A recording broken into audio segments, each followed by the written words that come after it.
Assalamualaikum warahmatullahi wabarakatuh. Selamat pagi, semoga rekan-rekan semua selalu sehat selalu ya. Ya, pada hari ini kita akan memulai webinar kita dengan topik yang sangat menarik, yaitu tentang ESG ya, Environment, Social, and Governance. Ya, sebelumnya saya perkenalkan diri dulu, saya Raden Farel Dharma Usmar, Trainee Associate di Ranah Lawyers, akan menjadi moderator dalam webinar kali ini.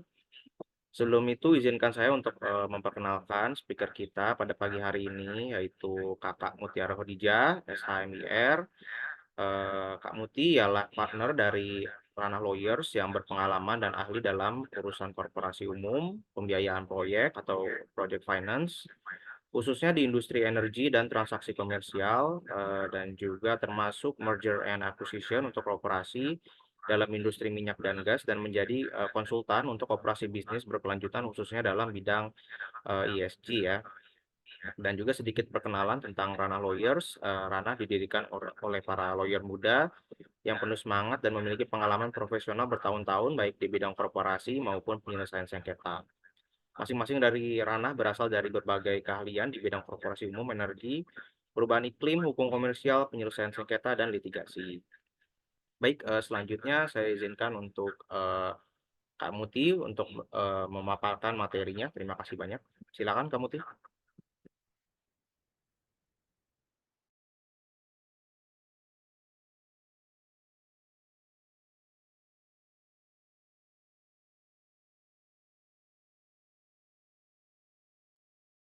Suaranya belum di unmute.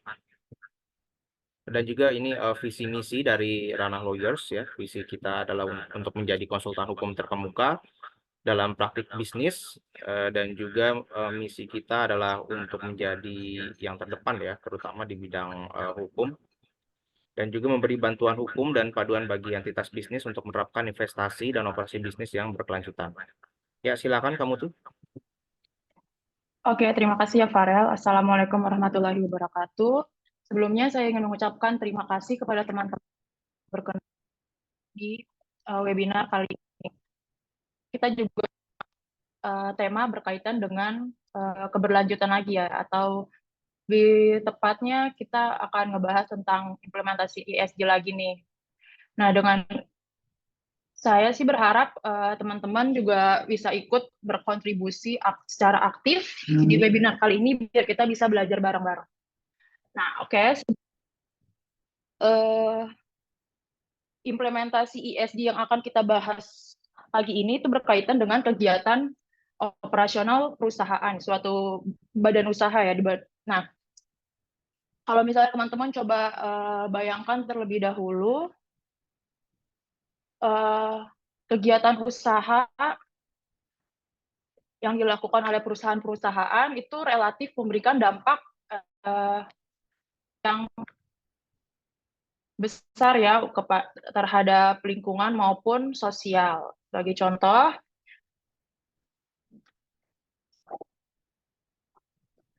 nah, nih sebagai contoh, apabila teman-teman tahu tahun 2019 kilang Pertamina di Cikarang ini, di Lautan Karawang ini ternyata bocor atau meledak, terus kemudian terjadilah tumpahan minyak dan gas proyek di laut tersebut, dan kebetulan laut ini tuh tempat para nelayan mencari ikan dan udang.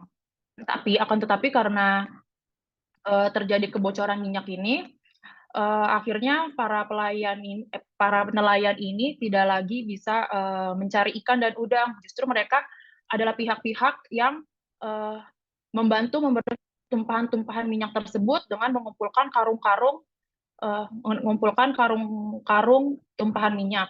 Nah, di sini kita bisa tahu nih, ternyata dari kegiatan usahanya Pertamina dapat berimplikasi ke kerugian lingkungan maupun sosial. Lingkungannya jelas tentu aja terjadi pencemaran air laut yang menyebabkan matinya ikan dan udang. Kemudian juga ternyata memberikan dampak sosial nih kepada para nelayan yang biasa mencari ikan dan udang karena mereka menjadi menganggur lah, istilahnya menganggur, jadi tidak ada lagi pendapatan karena akibat dari kebocoran minyak ini.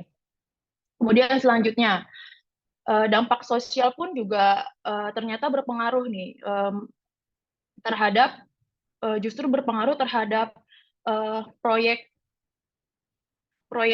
karbon yang ada di China ya. Jadi di sini ada perusahaan yaitu BP dan Spotify. BP ini adalah perusahaan migas terbesar di United Kingdom atau di Inggris, dan Spotify ya. Spotify itu perusahaan penyediaan musik yang kita tahu. Nah, mereka ini membeli carbon offsets untuk mengurangi jejak emisi karbon. Tapi ternyata perusahaan di mana mereka membeli carbon offset ini diketahui menggunakan forced labor atau pekerja paksa. Jadi di sini ternyata ketika kita mempunyai niat untuk mempunyai niat yang baik gitu ya dalam menjalankan usaha kita dengan menurunkan mitigasi perubahan iklim, ternyata partner kerja kita atau si pihak mitra kita malah justru melakukan pekerja paksa yang berdampak merugikan si pekerja itu sendiri. Kemudian selanjutnya ada pula perkebunan kelapa sawit yang ternyata juga memberikan dampak lingkungan dan sosial yang besar ya kepada lingkungan, yaitu pembakaran hutan untuk menanam pohon sawit itu kan bisa menyebabkan kebakaran hutan, atau biasanya hutan-hutan gambut yang kalau misalnya terbakar atau terkena api itu susah untuk dipadamkan. Kemudian kalau misalnya teman-teman juga ingat di antara tahun 2016 atau 2017 itu waktu itu pernah ramai terbakarnya hutan gambut yang ada di daerah Riau atau Jambi yang menyebabkan ispa. Jadi asap dari pembakaran itu ternyata mempengaruhi warga-warga yang ada di sekitar perkebunan sawit dan menyebabkan mereka warga-warga tersebut mengalami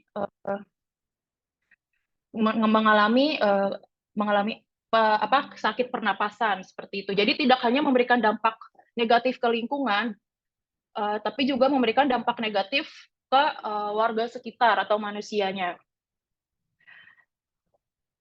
Nah, dari sini mungkin teman-teman ada yang bisa ngasih contoh lagi, terutama teman-teman yang ada di perusahaan, kira-kira perusahaan ada kira-kira akibat dari kegiatan usaha potensinya terhadap, ada yang ditambahkan gitu ya. Gimana untuk mengurangi dampak dilakukan oleh perusahaan sebagai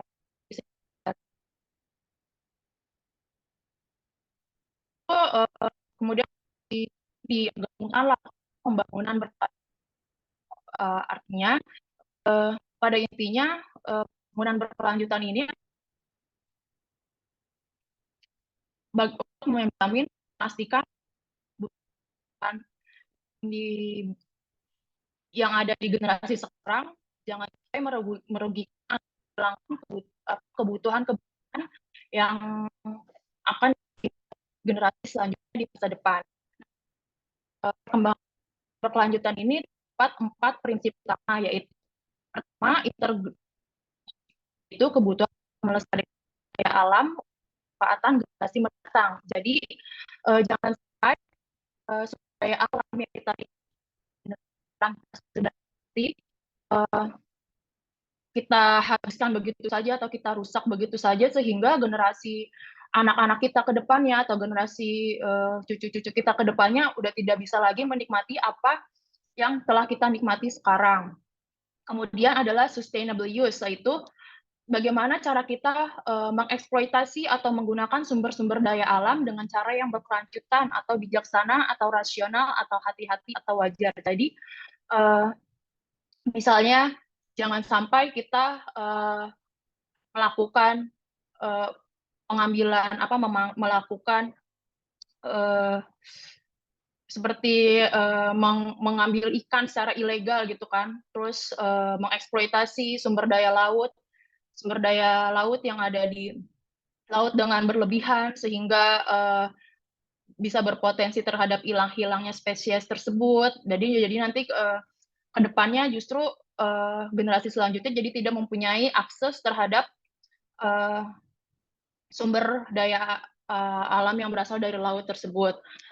Kemudian equitable use atau intragenerational equity, yaitu pemanfaatan sumber daya alam yang berkeadilan, yang mengartikan bahwa pemanfaatan yang dilakukan oleh suatu negara juga harus memperhitungkan dari negara lain.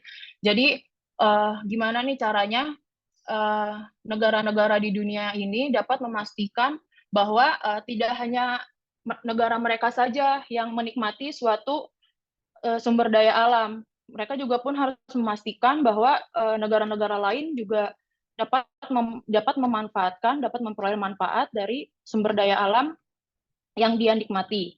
Kemudian principle of integration. Nah, ini yang paling penting yaitu maksudnya principle of integration ini adalah yang paling penting mengenai pembahasan kita pada pagi ini yang berkaitan dengan pembangunan berkelanjutan di pelaksanaan kegiatan usaha oleh perusahaan, yaitu kebutuhan untuk memastikan bahwa pertimbangan-pertimbangan lingkungan diintegrasikan terhadap rencana pembangunan ekonomi dan pembangunan lainnya, program dan proyek, dan sebaliknya. Kebutuhan pembangunan juga diperhitungkan dalam menerapkan tujuan-tujuan lingkungan. Jadi kan kalau misalnya peran perusahaan itu kan mencari keuntungan, membuka lapangan pekerjaan yang nanti membantu meningkatkan pertumbuhan ekonomi suatu negara. Tetapi perusahaan ini perlu mencatat bagaimana mereka memperoleh keuntungan tersebut, namun tetap memperhatikan kembangan atau dampak-dampak negatif seperti apa yang berakibat dari kegiatan usaha mereka.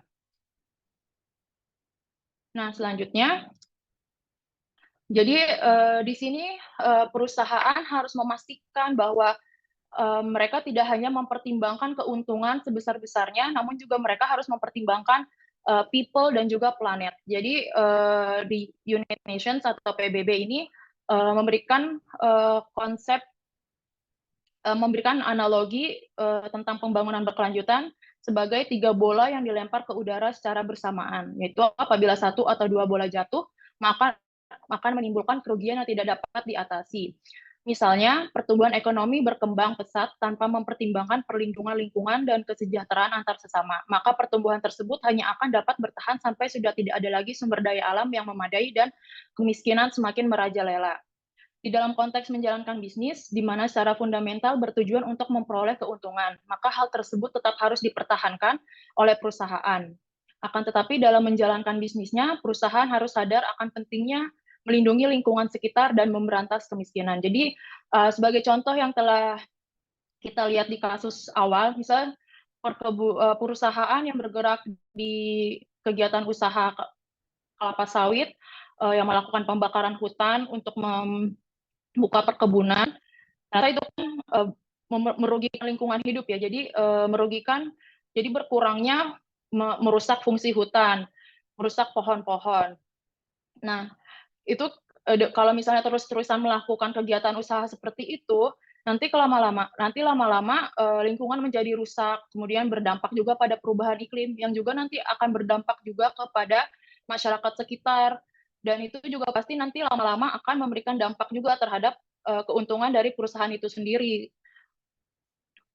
Karena sudah tidak ada lagi sumber daya alam atau sudah tidak ada lagi lingkungan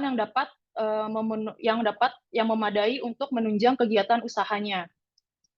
Jadi perusahaan pada intinya harus memastikan 3 elemen ini, yaitu keuntungan, lingkungan, dan juga manusia di dalam praktik bisnis mereka. Nah, ini salah satu bukti konkret dari penerapan pembangunan berkelanjutan ada Sustainable Development Goals dari United Nations. Jadi di sini ada 17 goals yang harus dicapai oleh negara-negara di dunia pada tahun 2030. Isinya ada banyak ya, berkaitan dengan, tentu aja berkaitan dengan aspek sosial dan juga lingkungan, misalnya seperti kemiskinan, pendidikan, equality, inclusion, terus climate action, dan juga energy consumption, dan juga lingkungan secara general. Kemudian perlu dicatat pencapaian SDGs melibatkan pihak yang lebih luas di samping negara, yaitu pemerintah daerah dan juga sektor privat. Nah, artinya kan sektor privat di sini bisa merujuk kepada perusahaan. Selanjutnya, berkaitan dengan perusahaan, UN Global Compact ini memberikan 10 prinsipal yang dapat diterapkan oleh perusahaan untuk menerapkan pembangunan berkelanjutan pada kegiatan usahanya. Perusahaan merupakan salah satu pihak yang dapat memberikan solusi terhadap permasalahan yang dihadapi dunia, seperti krisis iklim, kesenjangan, kemiskinan, dan lain-lain. Oleh karena itu, perusahaan didorong untuk menerapkan bisnis yang berkelanjutan, yaitu dengan bertindak secara bertanggung jawab. Jadi perusahaan, sebagaimana teman-teman tahu, perusahaan kan tujuan dalam melakukan usahanya untuk mendapatkan profit sebesar-besarnya ya. Jadi perusahaan ini dapat menempatkan modalnya untuk membantu mendorong terciptanya pembangunan berkelanjutan. Nah, berdasarkan UN Global Compact ini memberikan guidance atau petunjuk gimana caranya perusahaan ini bisa menerapkan standar-standar yang dapat merefleksikan pembangunan berkelanjutan. Mereka melihat dari 4 sisi, yaitu ada human rights, labor, environment, dan anti-corruption. Selanjutnya,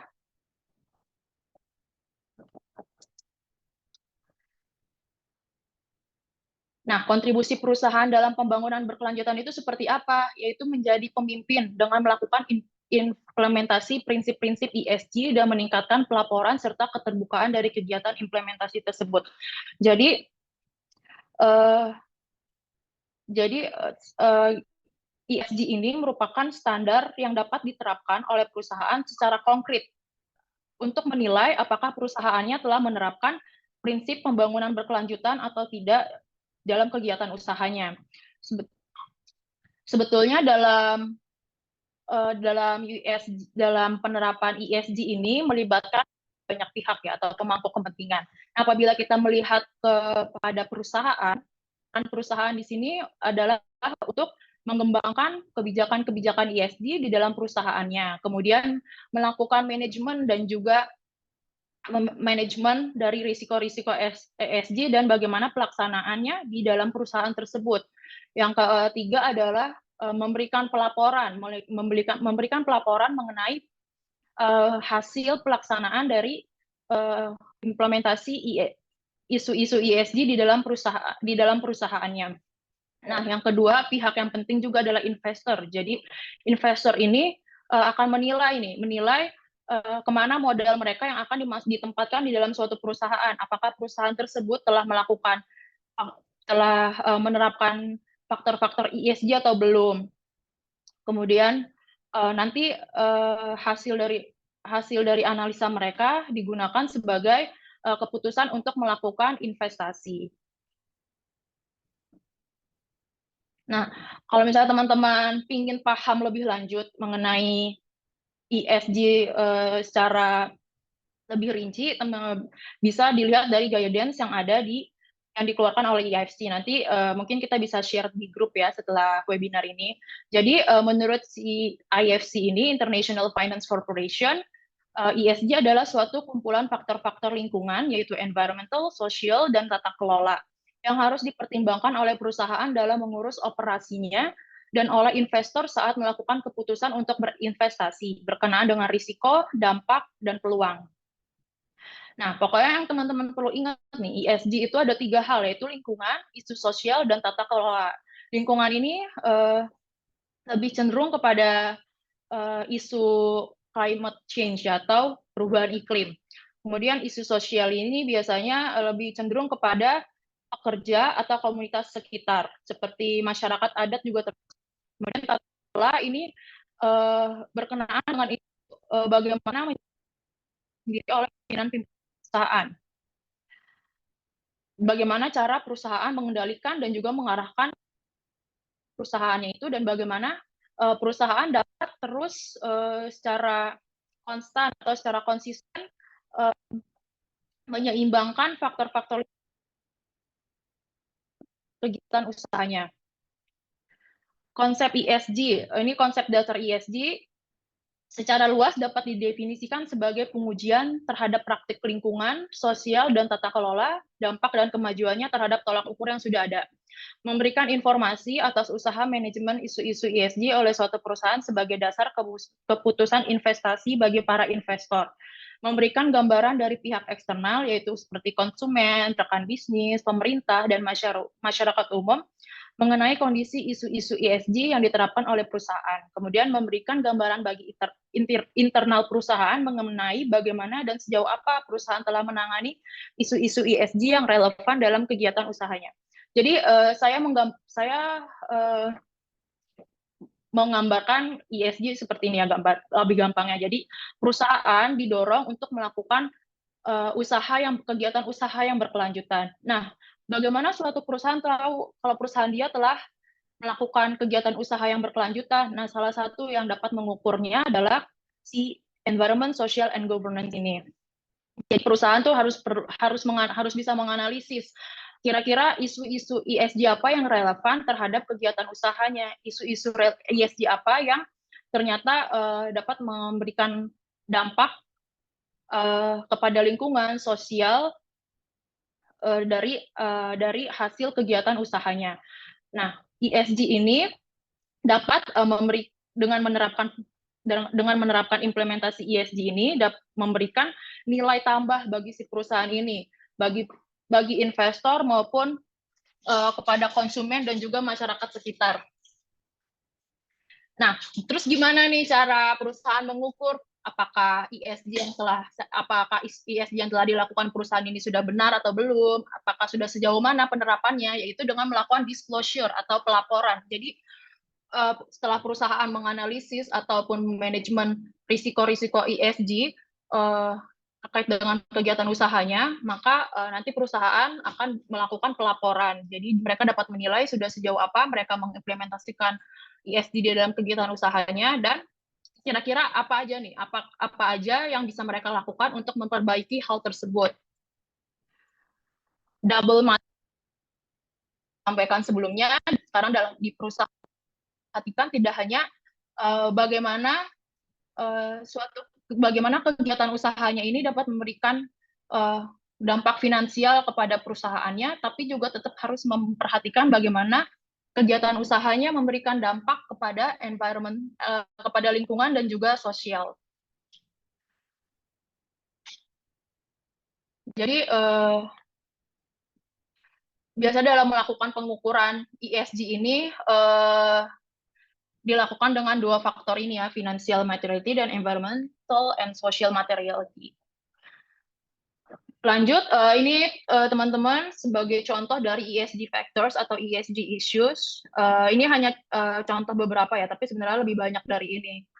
Ada pertama dari lingkungan, ada perubahan iklim, manajemen emisi karbon, keanekaragaman hayati, dan manajemen limbah, juga pemanfaatan sumber daya alam. Nah, bagian sosial ini biasanya berkaitan dengan keselamatan dan kesehatan kerja, terus rantai pasokan, keberagaman, dan kesetaraan. Di tata kelola ada keberagaman struktur direksi, kode etik, manajemen risiko, keterbukaan, dan transparansi. Ini sebenarnya faktor-faktornya banyak dan bisa tidak semua kegiatan usaha atau perusahaan mempunyai faktor-faktor ESG yang sama. Mereka dapat menentukan kira-kira faktor ESG apa yang relevan terhadap kegiatan usahanya. Nanti kita bisa cek ya. Nah, satu hal penting lainnya yang berkaitan dengan penerapan ESG adalah stakeholders atau pemangku kepentingan. Jadi di dalam Davos Manifesto tahun 2020 yang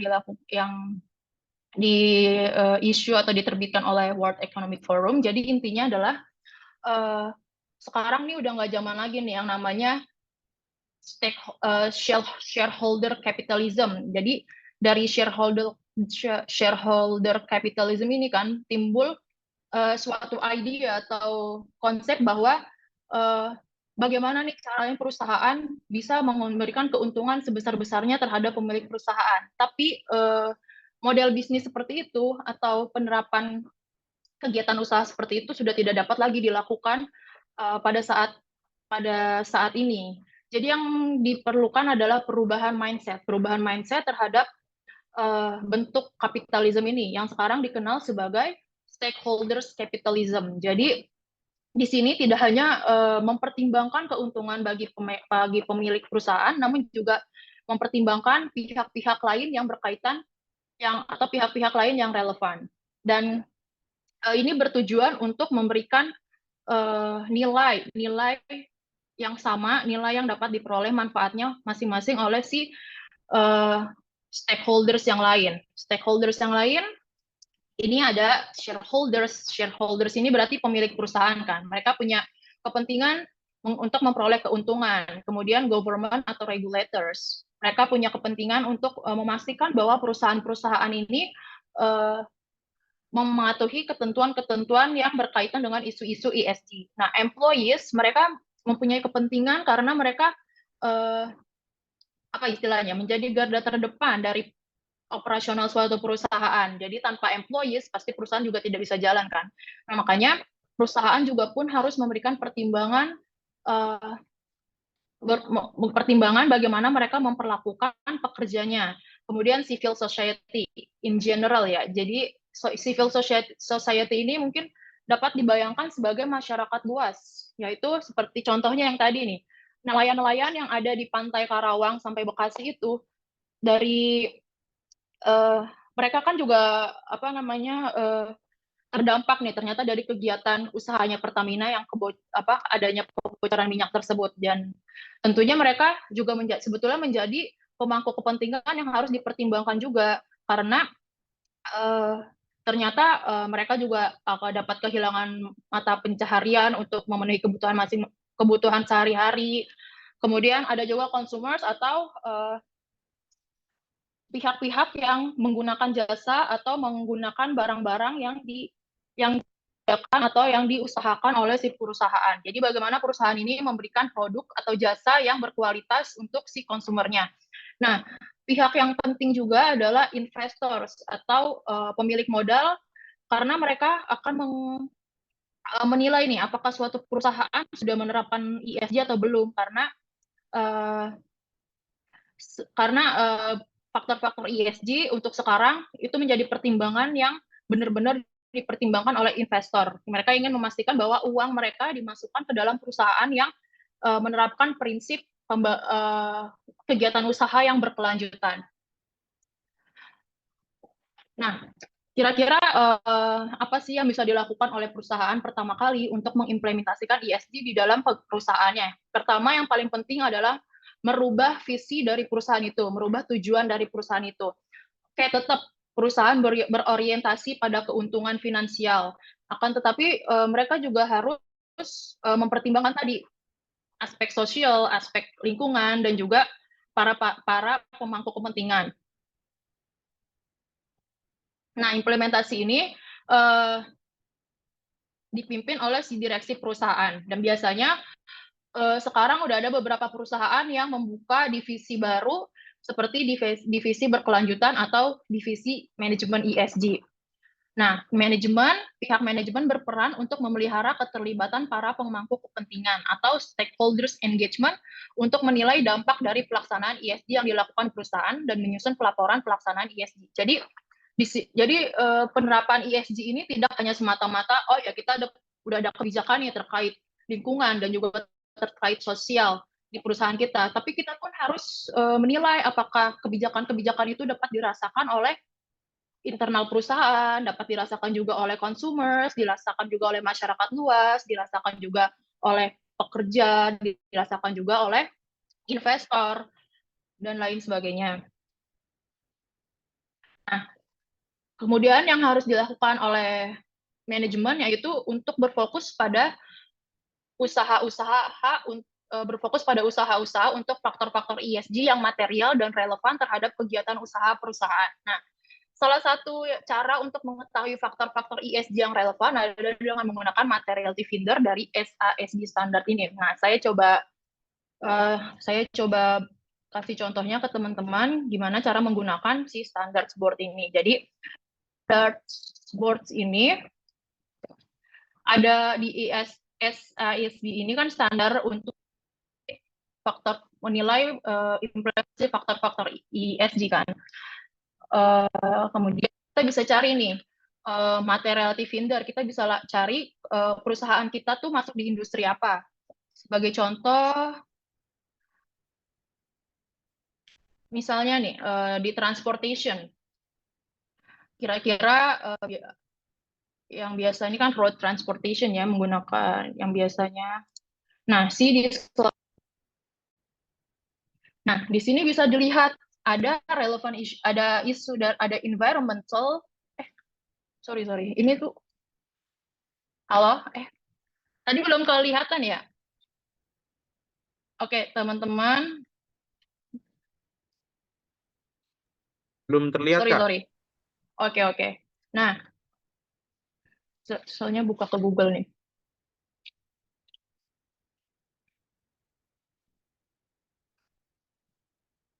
Nih, teman-teman lihat ya di map ini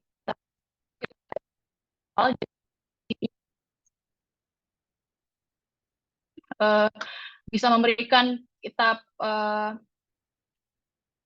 pandangan atau kira-kira isu-isu ESG apa yang material yang berkaitan dengan kegiatan usaha kita.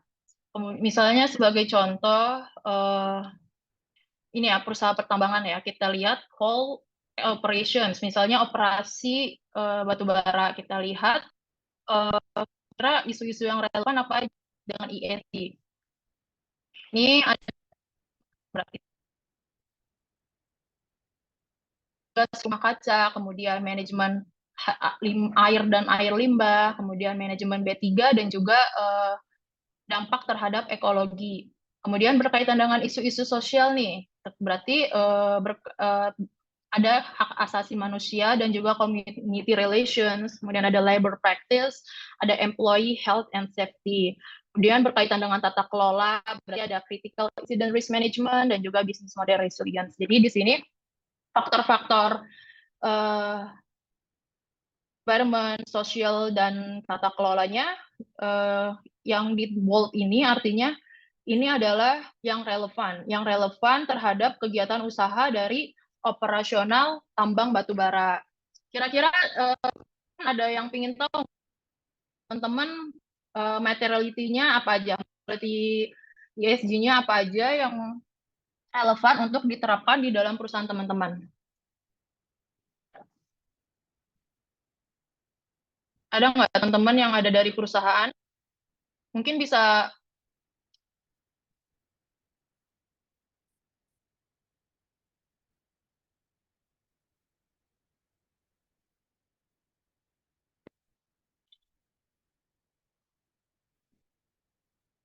Oke, sepertinya lagi ya yang di lain, misalnya di nih solar technology and project developers, kita lihat kalau solar technology kan berarti itu dia berkaitan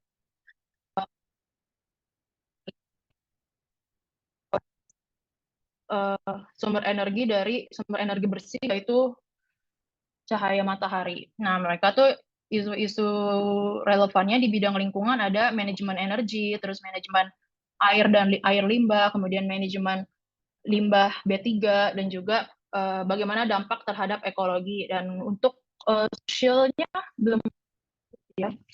Kemudian untuk tata kelolanya nih ada material sourcing and efficiency dan juga product design and life cycle management. Nah, seperti itu ya kira-kira teman-teman gimana untuk mengetahui siapa yang relevan dalam perusahaan teman-teman. Ini ada kan, jadi pokoknya intinya dari itu kan ESG, stakeholders engagement, kemudian pelaporan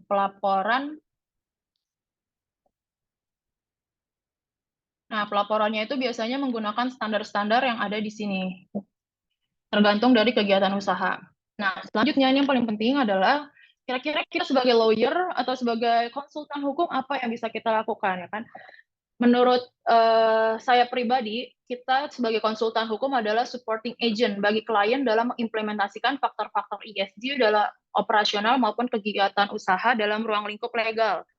Pertama, kita bisa berperan dalam kepatuhan ya, atau compliance. Yang pertama, kita bisa melakukan pemeriksaan hukum atas kepatuhan klien dalam kondisi sekarang. Jadi kita bisa melihat nih kondisi operasional atau kondisi kegiatan usaha klien saat ini seperti apa, dan apakah sudah menerapkan isu-isu ESG atau belum, apakah peraturan-peraturannya sudah peraturan-peraturan perusahaannya sudah sejalan dengan isu-isu ESG atau belum, atau transaksi-transaksi yang dilakukan oleh dengan pihak ketiga apakah sudah menerapkan nilai-nilai ESG atau belum. Kemudian kita juga dapat memberikan nasihat atau pendampingan terhadap klien yang menerapkan kebijakan perusahaan dan atau peraturan perusahaan yang berlandaskan faktor-faktor ESG. Nah, kira-kira seperti apa yang bisa isu-isu relevan yang bisa kita berikan kepada klien. Yang pertama, yang lingkungan, mungkin kita bisa memberikan efisiensi energi dan juga pengolahan sampah atau limbah. Nah, biasanya sebagai contoh efisiensi energi, mungkin di dalam peraturan perusahaan bisa dimasukkan ketentuan mengenai kewajiban untuk para pekerja melakukan efisiensi energi, misalnya seperti mematikan lampu kantor atau mematikan AC apabila ruangannya sedang tidak dimanfaatkan atau tidak ada orang. Kemudian bagaimana kebijakan perusahaan untuk melakukan pengolahan sampah atau limbah yang timbul dari kegiatan usahanya. Sebagai contoh, waktu itu saya pernah diskusi dengan perusahaan pengelola jalan tol, jadi mereka bertanggung jawab untuk mengoperasionalkan rest area juga kan, tempat rest area. Dan di rest area ini kan sampahnya tuh banyak, karena banyak pelanggan-pelanggan yang mampir ke rest area tersebut. Nah, pengolahan sampah-sampah ini tanggung jawab dari si perusahaan ini. Dan mereka bilang salah satu inisiatif yang mereka lakukan adalah memberikan sampah tersebut kepada pihak ketiga, untuk mana nanti pihak ketiga ini akan mengolah sampah dari rest area ini. Dan ternyata sampah ini nanti oleh pihak ketiga itu dapat diolah lagi menjadi bahan-bahan konstruksi seperti itu. Tapi saya belum begitu paham bentuk model bisnisnya itu seperti apa. Cuma itu salah satu contoh inisiatif yang bisa dilakukan oleh perusahaan dalam melakukan pengolahan sampah atau limbah. Kemudian sosial, yaitu menjamin hak-hak pekerja, atau tidak hanya memastikan ini kita perusahaan ini ternyata klien kita udah patuh nih terhadap peraturan-peraturan ketenaga kerjaan yang ada di Undang-Undang Ketenaga Kerjaan. Tapi gimana perusahaan tuh bisa memberikan yang lebih dari itu? Misalnya kalau misalnya saya sih berpikir misalnya seperti mungkin dapat membuat ruangan khusus gitu untuk pekerja wanita yang punya anak. Jadi misalnya ternyata ibu-ibu ini, pekerja wanita ini tidak bisa harus secara urgent harus membawa anaknya ke kantor ternyata, tapi jadi anaknya bisa ditaruh di ruangan yang khusus untuk penitipan anak ini. Jadi kan si ibu ini bisa kerja dan juga bisa memantau anaknya di waktu yang bersamaan. Kemudian tata kelola ini memastikan bahwa perusahaan ini salah satu contohnya adalah menerapkan kode etik pimpinan dalam mengurus perusahaan, yaitu anti korupsi, kolusi, atau nepotisme. Sepertinya memberi pelanggaran berat atau sanksi yang berat terhadap pimpinan-pimpinan yang melakukan tindakan korupsi, kolusi maupun nepotisme. Nah, ini untuk skop pekerjaan kepatuhan ya, compliance. Nah, selanjutnya ada transaksi dengan mitra usaha. Yang pertama kita bisa lakukan adalah mengidentifikasi risiko-risiko hukum terhadap suatu proyek melalui kacamata ESG, seperti bagaimana pengaruh proyek ini pada perubahan iklim dan bagaimana dampaknya terhadap masyarakat sekitar, proyek, bagaimana dampaknya terhadap masyarakat adat yang ada di sekitar proyek tersebut. Kemudian, dalam melakukan perjanjian dengan pihak ketiga, pastikan isi perjanjian memenuhi faktor-faktor ESG yang relevan dalam objek perjanjian. Kemudian, memberikan nasihat hukum dalam pemeriksaan untuk perjanjian-perjanjian yang mendorong faktor-faktor ESG seperti tadi berkaitan dengan efisiensi energi juga bisa mendorong perusahaan untuk memperoleh supply listrik dari perusahaan-perusahaan yang memproduksi listrik dari EBT. Jadi misalnya perusahaan mengembangkan atau mulai memanfaatkan solar panel sebagai sumber energi listrik yang menunjang perusahaan. Kemudian investasi. Nah, kalau investasi ini kita lihat dari kacamata investor ya. Biasanya misalnya ada suatu perusahaan ingin mengakuisisi perusahaan atau proyek dan memastikan bahwa kita sebagai konsultan hukum dapat biasanya melakukan analisis di kira-kira si perusahaan yang akan diakuisisi ini apakah sudah menerapkan isu-isu ESG di dalam kegiatan usahanya. Yaitu dengan memastikan risiko-risiko ESG itu dipertimbangkan, khususnya mengenai keseluruhan proyek dan dampaknya terhadap perubahan iklim dan kepada pemangku kepentingan. Biasanya investasi ini mungkin kita bisa terapin waktu kita melakukan legal due diligence ya, dan juga ke transaksi perjanjian-perjanjiannya. Kemudian selanjutnya adalah litigasi, yaitu kita juga dapat menangani kasus-kasus atau sengketa yang berkaitan dengan implementasi faktor-faktor ESG, khususnya berkaitan dengan reduksi emisi karbon guna mitigasi perubahan iklim. Jadi yang menjadi urgent pada saat ini itu sebenarnya adalah perubahan iklim ya. Jadi sekarang negara-negara di dunia atau perusahaan-perusahaan itu didorong bagaimana caranya memberikan kegiatan usaha yang dapat mengurangi jejak karbon mereka, yang dapat mengurangi emisi karbon mereka. Dan sekarang banyak perusahaan yang melakukan campaign atau memarketing jasa atau produknya dengan seolah-olah mereka telah melakukan praktik usaha yang berkelanjutan. Akan tetapi ternyata mereka tuh bisa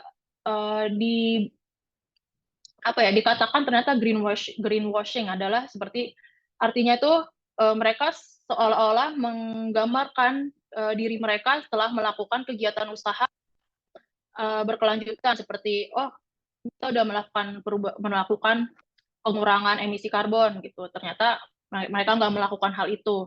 Nah, sebagai contoh ini adalah ada maskapai KLM di Belanda, mereka ternyata digugat oleh salah satu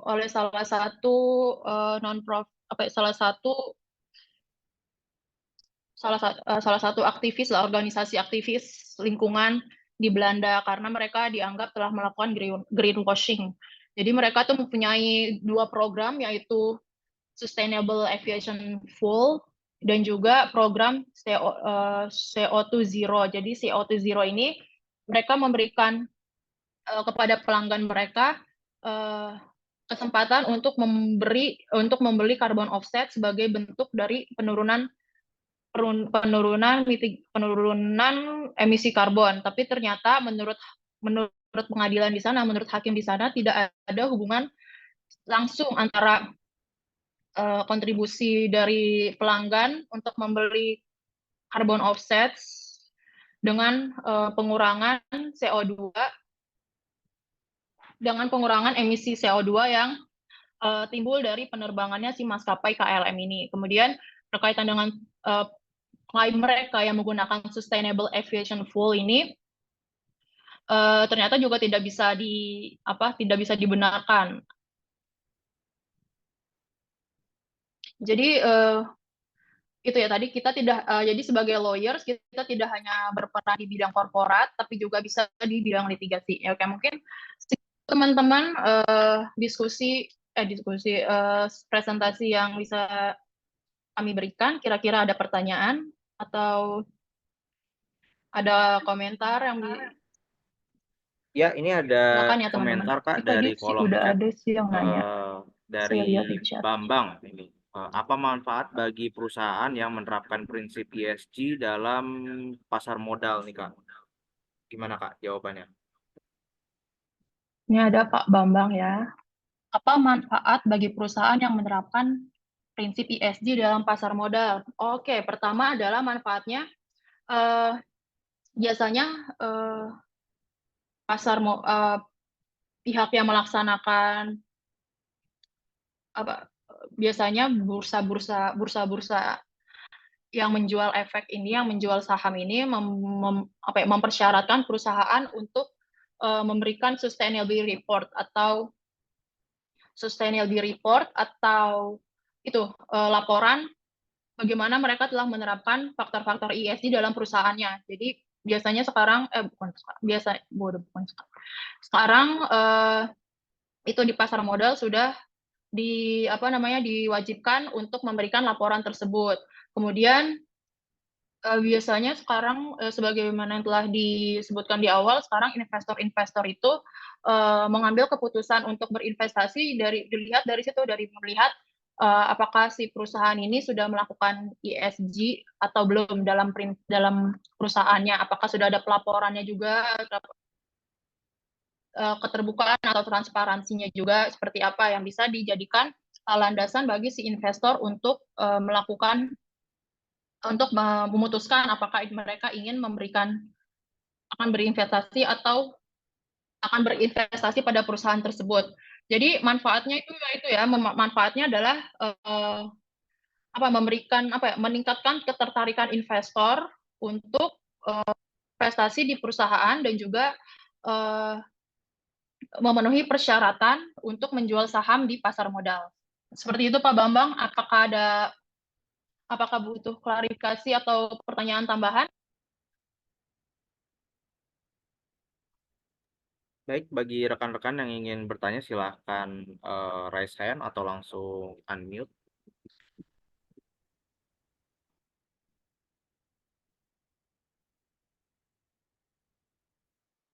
Ya, dan untuk materi kita akan share di grup WhatsApp dan juga untuk live Oke, dari teman-teman yang pada lain mungkin ada pertanyaan ada atau pertanyaan ada yang lain. mau dikonfirmasi seperti itu. Kalau nggak ada, oke saya tambahin lagi kali ya. Eh, jadi di sini saya sudah pernah mencoba untuk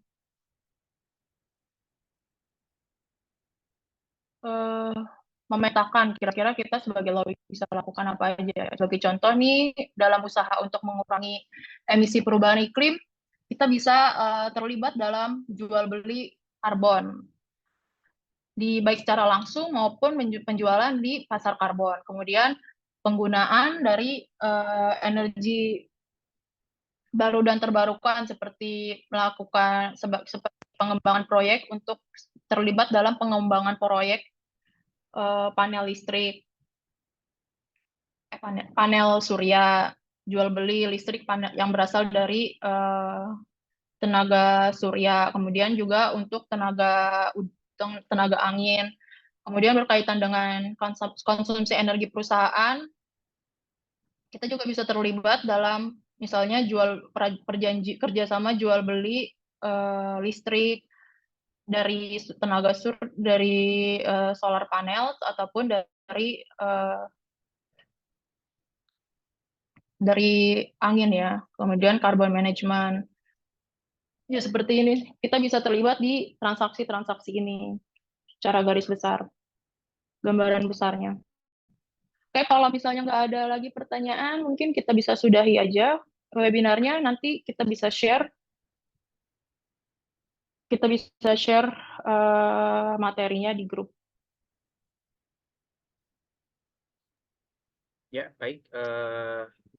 Kita sudahi saja ya webinar pada pagi hari ini dan juga seperti kata Kak Mutiara bahwa materi dari webinar akan di-share di grup dan juga kita akan mengupload video dari webinar pada kali ini di YouTube channel kita di Ranah Law dan juga bisa follow akun Instagram kita Ranah Law dan juga kita ada juga di website yaitu ranahlow.com. Baik, terima kasih banyak. Wassalamualaikum warahmatullahi wabarakatuh. Oke, teman-teman, nggak apa-apa, tanya aja, nggak usah malu-malu. Jadi ini menurut saya materi yang penting ya, yang pasti bisa bermanfaat banget nih, terutama bagi teman-teman yang bekerja di perusahaan, atau bisa memberikan dorongan pada pemimpin perusahaannya untuk bisa menerapkan faktor-faktor ESG ini. Ya, betul. Ini Ada nggak yang mau nanya?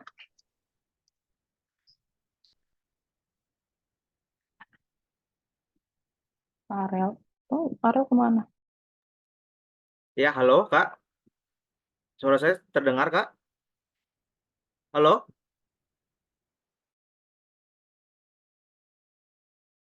Halo?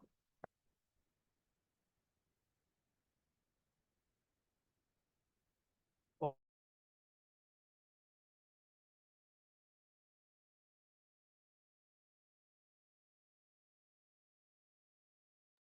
ya, halo. Tes. Halo?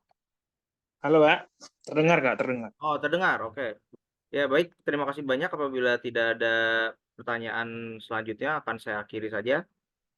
Untuk seperti saya bilang tadi, untuk materinya akan di-share di grup dan juga untuk webinarnya akan kami upload di YouTube channel. Atas perhatiannya saya ucapkan terima kasih dan semoga sehat selalu. Assalamualaikum warahmatullahi wabarakatuh. Oke, Waalaikumsalam. sekedar tambahan nih teman-teman. Kalau mau bertanya bisa aja langsung kontak saya deh. Kalau misalnya masih ada yang mau ditanyakan, masih ada yang bingung, terus ternyata malu untuk bertanya sekarang, nggak apa-apa, bisa personal chat aja saya. Ada nomor saya kok di grup WhatsApp ya. Oke, terima kasih teman-teman. Sampai ketemu di webinar selanjutnya.